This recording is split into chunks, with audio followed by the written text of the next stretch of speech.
UP की news में आपका स्वागत है। आइए नजर डालते हैं आज की टॉप 25 बड़ी खबरों पर। जिला पूर्ति अधिकारी के मुताबिक प्रदेश में चीनी की उपलब्धता को संतुलित बनाए रखने के लिए थोक व्यापारियों के लिए 4000 कुंटल की स्टॉक लिमिट तय की गई है। सभी संबंधित अधिकारियों को इस सीमा का कड़ाई से पालन सुनिश्चित करने के निर्देश दिए गए हैं। अधिकारियों ने साफ कहा है कि बाजार में चीनी की कोई कमी नहीं है और पर्याप्त मात्रा में इसकी आपूर्ति हो रही है। चीनी की कमी को लेकर भ्रम या अफवाह फैलाने वाले असामाजिक तत्वों के खिलाफ सख्त कानूनी कार्रवाई की जाएगी।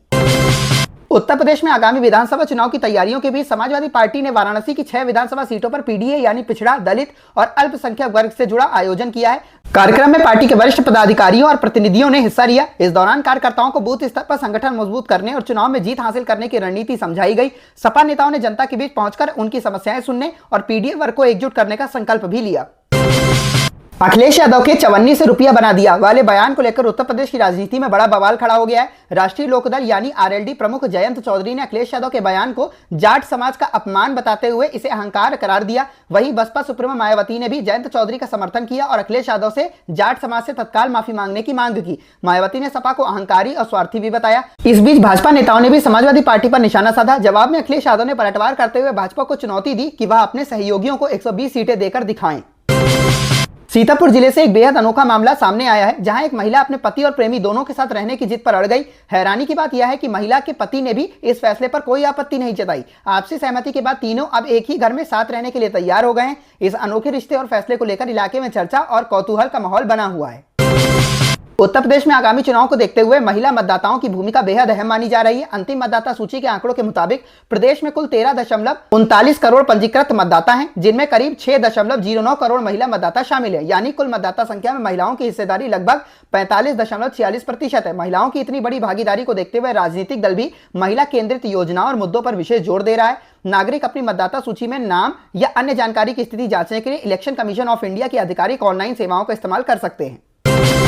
बहुजन समाज पार्टी की राष्ट्रीय अध्यक्ष मायावती ने राष्ट्रीय लोकदल के प्रमुख जयंत चौधरी के समर्थन में खुलकर अपनी बात रखी है। उन्होंने सपा अध्यक्ष अखिलेश यादव के 54 से रुपया बना दिया वाले बयान की कड़ी आलोचना की। मायावती ने इस टिप्पणी को अमर्यादित, अशोभनीय और बेहद शर्मनाक बताया। उन्होंने कहा कि समाजवादी पार्टी के प्रमुख को चौधरी चरण सिंह के परिवार और पूरे जाट समाज के कथित अपमान के लिए तत्काल माफी मांगनी चाहिए। वाराणसी में गंगा नदी का जलस्तर तेजी से बढ़ने के कारण तटवर्ती इलाकों और कई मकानों में बाढ़ का पानी पहुंचने लगा। नदी का जलस्तर लगातार करीब 1 से 2 सेंटीमीटर प्रति घंटे की रफ्तार से बढ़ रहा है। 80 घाट से लेकर नमो घाट तक गंगा का जलस्तर काफी बढ़ गया है, जबकि भैंसासुर घाट की सीढ़ियां भी धीरे धीरे बाढ़ के पानी में डूब रही हैं। घाटों के बीच संपर्क पूरी तरह प्रभावित हो गया है, जिसके कारण नाविकों और तटीय इलाकों में रहने वाले लोगों की मुश्किलें बढ़ गई हैं। मेरठ में लगातार हो रही तेज बारिश के चलते बिजली घर परिसर में भारी जलभराव हो गया। पानी भरने के कारण कई इलाकों में बिजली आपूर्ति बाधित हो गई, जिससे लोगों को काफी परेशानियों का सामना करना पड़ रहा है। बिजली घर परिसर से पानी निकालने के लिए पंप लगाए गए हैं और जल निकासी का काम लगातार जारी है। हालांकि परिसर में पानी जमा होने के कारण विभागीय कर्मचारियों को मरम्मत और जल निकासी के कार्य में भी काफी दिक्कतें आ रही हैं। रक्षाबंधन के त्योहार को देखते हुए हापुड़ में खाद्य सुरक्षा विभाग ने मिलावटखोरों के खिलाफ बड़ी कार्रवाई की है। छापेमारी के दौरान स्वास्थ्य के लिए नुकसानदायक पाए गए करीब 7 कुंटल मिलावटी मावे को जब्त कर मौके पर ही नष्ट कर दिया गया। इसके अलावा खाद्य विभाग की टीम ने संदिग्ध वनस्पति घी और स्किम्ड मिल्क पाउडर यानी SMP के स्टॉक को भी सीज कर दिया है। खाद्य सुरक्षा अधिकारी के मुताबिक त्योहारों के दौरान लोगों को शुद्ध और सुरक्षित खाद्य पदार्थ उपलब्ध कराने के लिए यह अभियान आगे भी जारी रहेगा। बदायूं के उसहैत क्षेत्र में गंगा नदी का जलस्तर खतरे के निशान को पार कर गया है, जिसके चलते कई गांव पानी में डूब गए हैं। वहीं दातागंज तहसील क्षेत्र में रामगंगा और अरिल नदी में शनिवार सुबह अचानक उफान आने से स्थिति और गंभीर हो गई। नदियों का जलस्तर बढ़ने के कारण सैकड़ों गांवों में बाढ़ का पानी पहुंच गया, जिससे ग्रामीणों की परेशानियां काफी बढ़ गई हैं। बाढ़ के खतरे को देखते हुए तटीय इलाकों में रहने वाले लोग सुरक्षित स्थानों की ओर जाने को मजबूर हैं। घाटमपुर विकासखंड के समूही भटपुरवा गांव में प्राथमिक विद्यालय के जर्जर भवन की मरम्मत नहीं होने से नाराज छात्र छात्राओं ने शनिवार को अनोखे तरीके से विरोध जताया। लंबे समय से भवन की खराब हालत से परेशान बच्चों ने कक्षाओं का बहिष्कार किया और स्कूल के बाहर धरने पर बैठ गए। इस दौरान करीब 4 घंटे तक छात्रों ने जमकर नारेबाजी की। बच्चों का कहना है कि जर्जर भवन के कारण हर समय हादसे का खतरा बना रहता है, लेकिन शिकायत किए जाने के बावजूद प्रशासन की ओर से इस समस्या पर ध्यान नहीं दिया जा रहा है। मुख्यमंत्री योगी आदित्यनाथ ने समीक्षा बैठक के बाद साफ किया है कि उत्तर प्रदेश में चीनी की कोई कमी नहीं है और पर्याप्त मात्रा में स्टॉक उपलब्ध है। उन्होंने चेतावनी दी कि चीनी की जमाखोरी या कालाबाजारी करने वालों के खिलाफ कड़ी कार्रवाई की जाएगी। व्यवस्था में पारदर्शिता बनाए रखने के लिए मुख्यमंत्री ने सभी जिलाधिकारियों यानी डीएम को अपने अपने जिलों में चीनी के गोदामों का व्यापक सत्यापन कराने का निर्देश दिया है। प्रशासन को बाजार की स्थिति पर लगातार नजर रखने और जमाखोरों के खिलाफ सख्त कदम उठाने के आदेश दिए गए हैं। आगरा जिले के बरहन कस्बे में स्थित प्राचीन शिव मंदिर परिसर और आम रास्ते पर कथित अवैध कब्जे को लेकर विरोध प्रदर्शन लगातार तेज होता जा रहा है। अतिक्रमण हटाने की मांग को लेकर चल रहे अनिश्चितकालीन धरना शुक्रवार को 12वें दिन भी जारी रहा। स्थानीय प्रशासन और पुलिस की ओर से ठोस कार्रवाई नहीं होने के कारण लोगों में नाराजगी बढ़ती जा रही है। अब इस आंदोलन में बड़ी संख्या में महिलाएं भी शामिल होने लगी हैं। प्रदर्शनकारियों का कहना है कि जब तक मंदिर परिसर और रास्ते में पूरी तरह अतिक्रमण नहीं हटाया जाता तब तक उनका आंदोलन जारी रहेगा। आगरा लखनऊ एक्सप्रेसवे पर शनिवार तड़के एक बड़ा सड़क हादसा हुआ। करीब 40 यात्रियों को लेकर जा रही एक डबल डेकर बस अचानक अनियंत्रित होकर आगे चल रहे ट्रक से जा भिड़ी। टक्कर इतनी जोरदार थी कि बस का अगला हिस्सा बुरी तरह क्षतिग्रस्त हो गया। हादसे में बस का कंडक्टर गंभीर रूप से घायल हो गया। घटना की जानकारी मिलते ही पुलिस और यूपीडा की टीम मौके पर पहुंची और घायल कंडक्टर को तत्काल फतेहाबाद के सामुदायिक स्वास्थ्य केंद्र यानी सीएचसी में भर्ती कराया। बरेली में चीनी की बढ़ती कीमतों ने लोगों की चिंता बढ़ा दी है। चीनी का भाव बढ़कर करीब 63 रुपए प्रति किलो तक पहुंच गया है। स्थिति को देखते हुए जिला पूर्ति विभाग ने जमाखोरी और कालाबाजारी पर रोक लगाने के लिए पूरे शहर में सघन जांच अभियान शुरू किया है। शुक्रवार को विभागीय टीमों ने कई प्रमुख गोदामों पर छापेमारी कर वहां मौजूद चीनी की स्टॉक का भौतिक सत्यापन किया। अधिकारियों ने थोक व्यापारियों को तय स्टॉक सीमा का सख्ती से पालन करने के निर्देश दिए। नियमों का उल्लंघन पाए जाने पर संबंधित व्यापारियों के खिलाफ कानूनी कार्रवाई की जाएगी।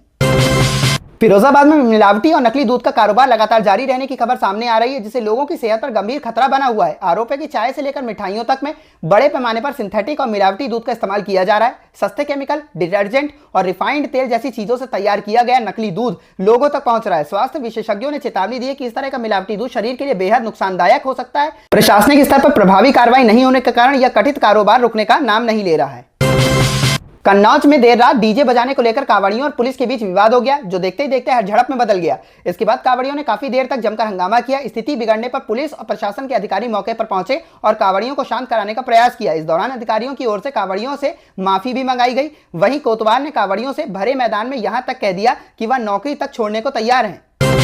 बहराइच के कतरनिया घाट वनजीव प्रभाग में मानसून के दौरान वनजीवों की गतिविधियां बढ़ गई हैं। इसी बीच कतरनिया घाट वन रेंज के बांध के पास एक विशाल मॉनिटर लिजार्ड यानी गोह दिखाई दी। इतने बड़े आकार की गोह को देखकर स्थानीय लोगों में उत्सुकता बढ़ गई और लोग उसकी तस्वीरें लेने लगे। वन विभाग के अधिकारियों के मुताबिक बारिश के मौसम में जलभराव और भोजन की तलाश के कारण ऐसे वन्यजीव अक्सर जंगल से निकलकर आसपास के सुरक्षित इलाकों में आ जाते हैं। पहाड़ी और मैदानी क्षेत्रों में हो रही भारी बारिश के चलते बिजनौर में गंगा नदी उफान पर है। नदी का जलस्तर बढ़ने और तेज बहाव के कारण गंगा बैराज का बायां तटबंध बुरी तरह क्षतिग्रस्त हो गया है। गंगा की सीधी जलधारा के तेज दबाव के चलते आर्टिकुलेटेड कंक्रीट ब्लॉक मैट्रिक्स यानी ACBM का करीब 100 मीटर हिस्सा धंस गया। तटबंध को हो रहे नुकसान के कारण आसपास के इलाकों में बाढ़ का खतरा बढ़ गया। स्थिति को देखते हुए सिंचाई विभाग की टीम मौके पर पहुंच गई है और तटबंध को आगे होने वाले कटाव से बचाने के लिए मरम्मत का काम शुरू कर दिया गया है। उत्तर प्रदेश के औरैया जिले से सोशल मीडिया की सनक और खतरनाक स्टंटबाजी का हैरान करने वाला मामला सामने आया है। अछलदा थाना क्षेत्र में इंस्टाग्राम रील और सोशल मीडिया वीडियो बनाने के चक्कर में एक युवक ने जहरीले सांप के साथ खिलवाड़ किया, जो उसके लिए जानलेवा साबित होते होते बचा। वीडियो शूट करने के दौरान युवक ने सांप के मुंह में अपना अंगूठा डाल दिया। इससे गुस्साए सांप ने युवक को लगातार 3 बार डस लिया। इस खौफनाक घटना को देखकर मौके पर मौजूद लोगों के भी रोंगटे खड़े हो गए।